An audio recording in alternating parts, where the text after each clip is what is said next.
All right, so Wikipedia has an interesting article on Islamic art, which gives some very interesting examples of Islamic art and architecture in the Middle East and North Africa that demonstrate some of the connections of Islamic art and architecture with the ancient Roman world. If you look at the first sentence here, Islamic art is part of Islamic culture and encompasses the visual arts produced since the 600s or the 7th century by people who lived within the territories inhabited or ruled by Muslim populations. Now, a lot of these artists and architects worked across empires, and many times they were not Muslim. Many of them were. Let's take a look at some examples here. Detail of arabesque decoration at the Alhambra in Spain.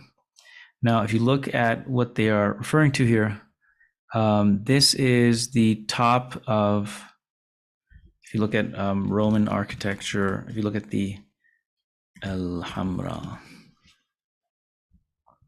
you'll see here that there are, this is a fortress, castle, palace in Spain associated with the last Andalusi Muslim kingdom, the Nasrids, and in the 13 and 1400s.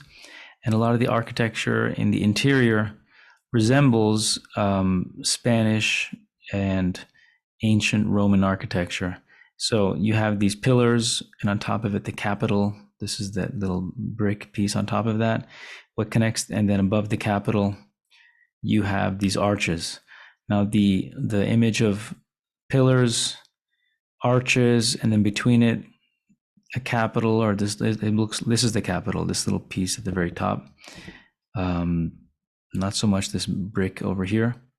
That's just classic Roman architecture. But when Muslims developed this architecture over the following several hundreds of years, they begin to incorporate a lot of artistic elements that are associated with Islamic architecture. Most importantly, the use of floral imagery, flower-like and vine-like imagery, which in the case of the Mosque of Damascus in the 700s, that floral imagery is created through the use of paint and or mosaics, like mix of tiles, painted tiles.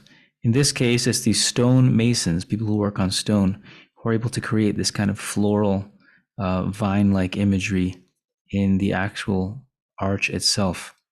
So if we go back here to the Islamic art Wikipedia page, you'll see here that this piece of an arch in the Alhambra, it incorporates vine-like imagery, motifs, which you can see here. Sometimes, and you can see that over here, these leaves, which illustrate a kind of sophistication on the part of the stone masons. Islamic Empire stone masons were hired in Europe for this kind of work as well. Sometimes what looks like a leaf is actually Arabic calligraphy that can read. When you read it, it can be a name of God, like Ar-Rahman, the Merciful, or it can be a verse from the Quran. You can see this leaf here has what looks like pieces of a leaf around it, but that's actually more Arabic. And more leaves here, vine images. And this becomes part of the advancement of and stylizing of ancient Roman style architecture in the Islamic context. So you see that here in the Alhambra, this kind of vine floral imagery. Let's look at the next image here. So if you click on the image, there's a right and left arrow. Islamic architecture also, so you see this all throughout the Islamic world. The mosque in Cordoba also has that. And we can skip some of these carpets.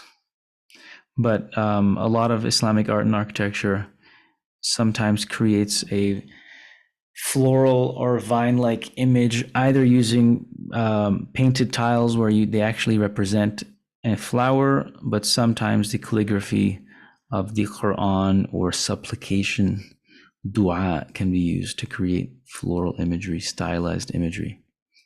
And if we scroll down a bit here, we can see these are more just objects. But when you go to later Islamic history in the 1500s, 1600s, there are even more stylized varieties of creating floral images, where in some cases you actually have painted tiles that are just paintings of flowers. But then when you step away from what looks like some kind of vine-like art on the outside of a door, again, that is stylized Arabic calligraphy. And you'll see there are different scripts that they're using. On the entrance here, this is a particular script of Arabic used today in Persian language, poetry, and in Farsi. And in many cases, the roof of a mosque can begins to resemble kind of celestial imagery. Now, the big difference between, so you feel like you're looking up at the sky. The big difference between architecture when you go from Tunisia westward into Morocco up into Spain, including Egypt also, even including Syria. So from Syria and Egypt westward, you have this very Roman architectural style that you see in the Alhambra. But when you go to Iraq and eastward, you see less of the Roman style of architecture. So you don't see here arches. You don't see these rounded arches and these pillars. You see instead what is called here an Iwan. An Iwan is a three-sided entrance, either one side, the second side, and there's the third side. And it's a three-sided entrance with a giant pointed doorway. And it's supposed to be very impressive. And this Iwan style doorway was used as the entrance of the ancient Sassanian palaces. So the Romans used to fight the Sassanians based in Iran and Iraq, and they used to have this style of architecture in their palaces. And so the Eastern mosques, Iraq, Iran, India, they feature this style of architecture. You don't see.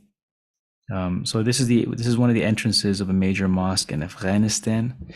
If you compare this to the entrance of the Mosque of Damascus, you'll see a very different type of doorway. The Mosque of Damascus has,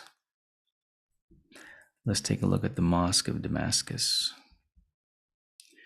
The Mosque of Damascus, search, does not exist. Let's go over to Google.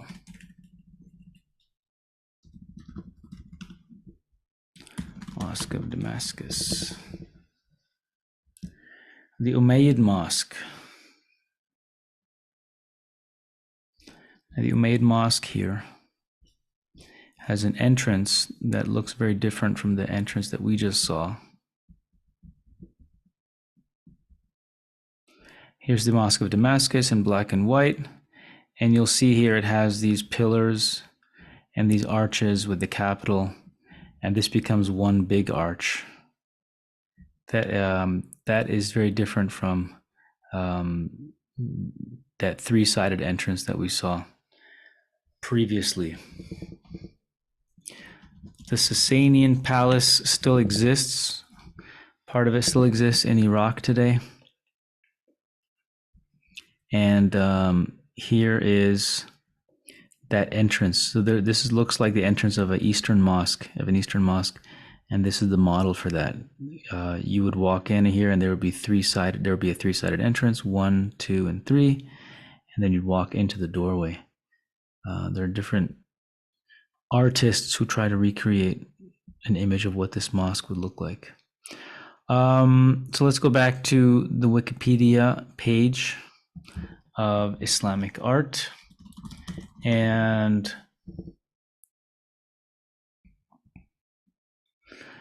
take a quick peek at other notes here. So there's this the other major element of Roman architecture that you see in Islamic art, among other influences, is the giant dome. A lot of ancient Roman architecture, and then later Roman churches, they have these giant domes. And Early mosques did not have these giant domes in places like Medina, but the mosques, when you get into the Umayyad period, Banu Umayyah, in what is formerly Roman Syria, and then cities like Jerusalem, you begin to see architecture that resembles, by contemporary observers, they thought at the time, today it looks like a mosque. Early observers at the time thought it looked a bit like churches, in particular, the Church of the Holy Sepulchre, which is in Jerusalem, and it's not far from it. And let's take a quick peek at the Church of the Holy Sepulchre.